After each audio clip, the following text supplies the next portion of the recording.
नमस्कार दोस्तों, इस वीडियो में हम डिस्कस करेंगे पैराग्राफ को। किसको डिस्कस करेंगे? पैराग्राफ को। पैराग्राफ किसका? हम पढ़ रहे थे एमएस वर्ड, माइक्रोसॉफ्ट वर्ड पढ़ रहे थे। माइक्रोसॉफ्ट वर्ड के अंदर हमने सबसे पहले शुरू किया था माइक्रोसॉफ्ट वर्ड के टैब के बारे में, और टैब के अंदर भी हम कौन सा टैब स्टार्ट किया था? सबसे पहला टैब होम टैब। कौन सा टैब था? Home tab. और होम टैब के अंदर जो थर्ड पॉइंट आता है वो कौन सा आता है? पैराग्राफ। कौन सा आता है? पैराग्राफ। ठीक है, तो पैराग्राफ को डिस्कस करते हैं, क्या होता है पैराग्राफ और इसमें क्या क्या ऑप्शंस पाए जाते हैं। ठीक है, तो जो सबसे फर्स्ट होगा पॉइंट पैराग्राफ के अंदर, तो वो पॉइंट कौन सा आता है? कुछ बुलेट्स पाए जाते हैं पैराग्राफ में। बुलेट्स पाए जाते हैं। अब बुलेट्स क्या होते हैं? बुलेट्स होते हैं जैसे कि मान लो आप स्टार लगाते हैं किसी के आगे, ऐसे डॉट लगाते हैं किसी पॉइंट के आगे, जो पॉइंट्स बनाते हैं ना ऐसे डॉट करके, ये डॉट लगा रहे हैं, डैश डैश डैश, तो इनको क्या बोलते हैं? इनको बोलते हैं बुलेट्स। ठीक है, क्वेश्चन ऐसा पूछा जाता है कि बुलेट कौन से, बुलेट का आइकन किस टैब में पाया जाता है? तो आप बोलोगे होम टैब में पाया जाता है। अगर आपको पूछे होम टैब के अंदर भी किस आइकन पे पाया जाता है, तो आप बोलेंगे पैराग्राफ के अंदर पाया जाता है। पैराग्राफ ग्रुप के अंदर बुलेट आइकन पाया जाता है। ठीक है, चलिए और कौन कौन से होता है? नंबरिंग होता है, जैसे 1 2 3, अलग अलग तरह के नंबरिंग होती है। मल्टी लेवल नंबरिंग होती है, जैसे 1 इसके अंदर ए बी, फिर 2 इसके अंदर भी ए बी, इनको बोलते हैं मल्टी लेवल लिस्ट। ठीक है, इंडेंट होता है, इंडेंट पाया जाता है। इंडेंट कैसा होता है? दो तरह के इंडेंट होंगे, left indent and right indent. Indent क्या होता है? जैसे मान लो ये पैराग्राफ है, ठीक है, ये पूरा मान लो पेज है एमएस वर्ड का, तो वर्ड के पेज के अंदर आप किस तरफ से लिखना शुरू करते हैं? यहाँ लिखना शुरू करते हैं या फिर लेफ्ट राइट साइड में लिखते हैं? तो इनको बोलते हैं इंडेंट। अगर आप क्या करते हैं, लेफ्ट में खाली जगह छोड़ते हैं तो इसको बोलते हैं लेफ्ट इंडेंट, और राइट में खाली जगह छोड़ते हैं तो इनको बोलते हैं राइट इंडेंट। ठीक है, पैराग्राफ को आगे नीचे करना, ठीक है, इनको बोलते हैं लेफ्ट एंड राइट इंडेंट। ठीक है, कुछ शॉर्टिंग भी होती है, इनको बोलते हैं शॉर्टिंग। शॉर्टिंग मतलब आप क्या कर सकते हैं,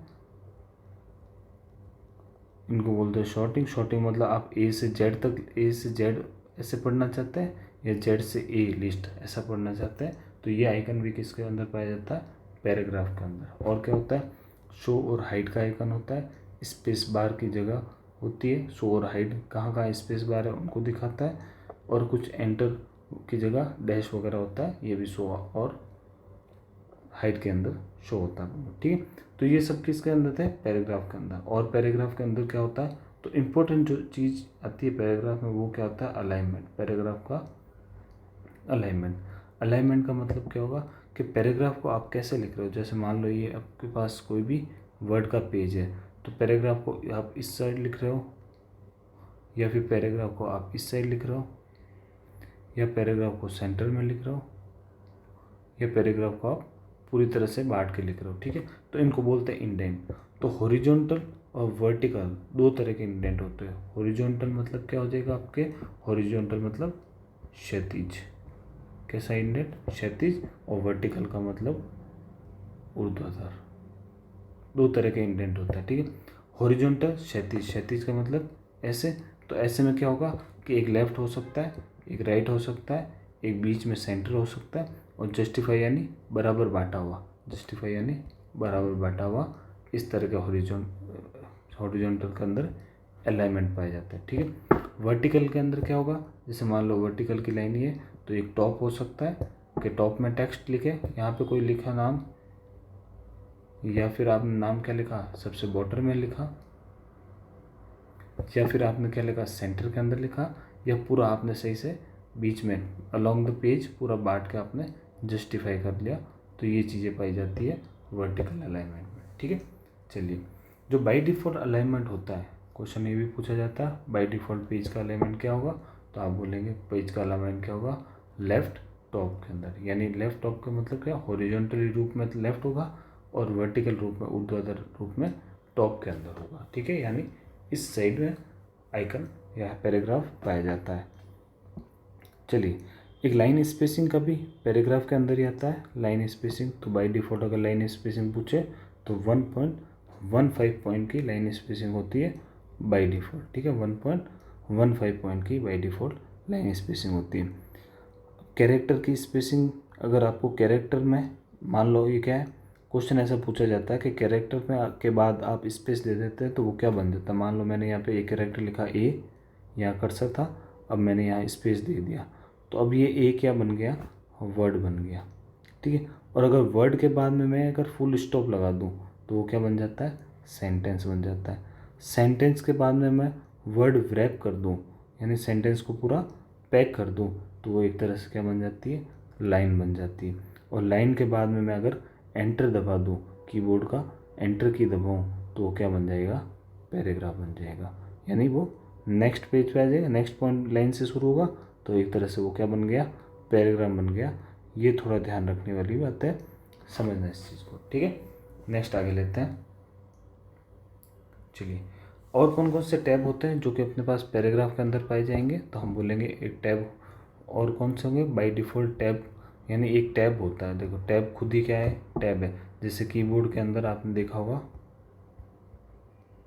कीबोर्ड के अंदर एक की होती है टैब की, क्या होती है, टैब की। इस की का उपयोग करते हैं किसी भी पैराग्राफ को आगे ले जाने के लिए। ठीक है, पैराग्राफ को आगे ले जाने के लिए टैब का। तो बाय डिफ़ॉल्ट एक बार टैब दबाएंगे 0.5 इंच पोजीशन आगे होगी। टैब स्टॉप रेंज कितनी होती है कि 0 से 22 इंच तक का टैब आप लगा सकते हैं। और टैब के टाइप क्या होंगे कि 5 टाइप के टैब लगा सकते हैं, कि लेफ़्ट में भी आप टैप कर सकते हैं, राइट में भी आप पैराग्राफ को ले जा सकते हैं, या सेंटर में ले जा सकते हैं, या बार का टैब होता है, या डेसिमल में के रूप में टैब लगा सकते हैं। ठीक है, तो ये टैब के बारे में था। चलिए, ये अपना क्या था, पैराग्राफ। यहाँ पे अपना पैराग्राफ खत्म हुआ, पैराग्राफ ग्रुप हो गया, ग्रुप 3 कंप्लीट हुआ पैराग्राफ। जो नेक्स्ट ग्रुप होता है वो कौन से होते हैं, एक स्टाइल का ग्रुप होता है। हमने बोला था होम टैब के अंदर कितने ग्रुप होंगे, होम टैब के अंदर 5 ग्रुप होंगे। कितने टैब ग्रुप होंगे, 5। तो चौथा जो ग्रुप होता है वो स्टाइल का ग्रुप होगा। स्टाइल मतलब क्या होता है, ओवरऑल डिज़ाइन को आप चेंज करते हो, कोई भी टेक्स्ट की फ़ॉन्ट की डिज़ाइन को आप चेंज करते हो, तो वो कहाँ से करोगे, स्टाइल से। ठीक है, और एक टैब होता है अपने पास, एक ग्रुप होता है एडिटिंग का। कौन सा, एडिटिंग का। इसके अंदर आप क्या कर सकते हो कि किसी भी टेक्स्ट को फाइंड कर सकते हो, उसको रिप्लेस कर सकते हो, या उस टेक्स्ट पे यानी उस लिखे हुए पर आप डायरेक्ट जा सकते हो, या सेलेक्ट कर सकते हो, कोई भी सेलेक्ट ऑल कर सकते हो, या सेलेक्ट किसी पर्टिकुलर ऑब्जेक्ट को कर सकते हो। ठीक है, इनको बोलते हैं एडिटिंग ग्रुप का हिस्सा, इनको बोलते हैं एडिटिंग ग्रुप का हिस्सा। ठीक है, तो यहाँ तक अपना पास होम टैब कंप्लीट हो गया। अब नेक्स्ट जो अपना टैब रहेगा वो टैब कौन सा रहेगा, वो टैब रहेगा इंसर्ट टैब, जो कि सेकंड टैब है हमारे पास। ठीक है, इसको नेक्स्ट वीडियो में देखते हैं सेकंड टैब को।